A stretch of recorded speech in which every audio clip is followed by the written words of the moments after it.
Hari itu, jasad Emily pun dimakamkan, di mana Steffi selalu membantu mengurus semuanya, hingga akhirnya rekannya yang awalnya sinis padanya menjadi simpati melihat ketulusan yang dilakukan oleh Steffi. Karena mereka ternyata mengikuti vlog Steffi. Mereka pun menawarkan bantuan jika Steffi membutuhkan mereka untuk menjaga Nikki dan Miles. Namun ternyata kepergian ibunya membuat Nikki menjadi marah dan bertengkar dengan temannya. Bocah itu berkata jika ia tak sudi memiliki pengganti ibunya, di mana Sean dan Steffi pun berusaha membujuknya.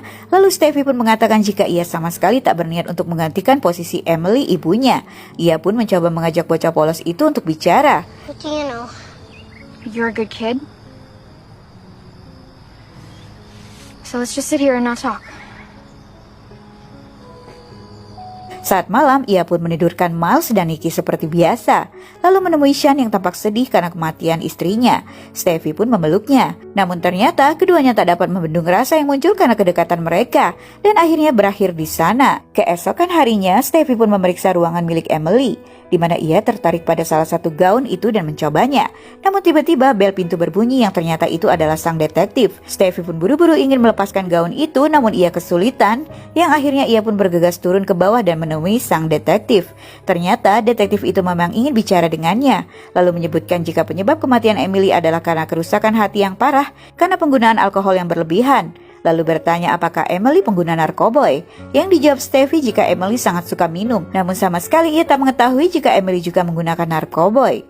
Tiba-tiba pria itu mengatakan tentang nilai asuransi jiwa Emily yang bernilai $4 juta, membuat Steffi tertegun, lalu menjawab jika sama sekali ia tak tahu menau tentang hal itu. Lalu menyarankan sang detektif untuk menanyakan langsung pada atasan Emily, Dennis Nyland, yang ternyata pria itu sudah lebih dulu menanyakannya. Saat pria itu pergi, Steffi pun menggunting gaun itu yang tak dapat ia buka, lalu memeriksa meja kerja Sean.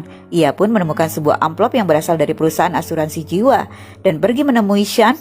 Namun betapa terkejut dirinya saat melihat Sean yang sedang berpelukan dengan seorang wanita di sana. Saat makan malam, Steffi pun mengawasi gerak-gerik Sean yang tampak biasa-biasa saja.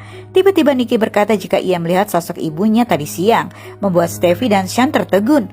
Namun Sean mengatakan jika adalah hal yang biasa jika mereka seakan melihat orang yang sudah meninggoy, membuat Nikki bersikeras jika ia memang melihat ibunya. Lalu bocah itu pun bergegas lari ke kamarnya. Namun saat Steffi akan menidurkan kedua bocah itu, Nikki pun meminta ciuman selamat malam itu padanya. Ia pun mencium bocah itu.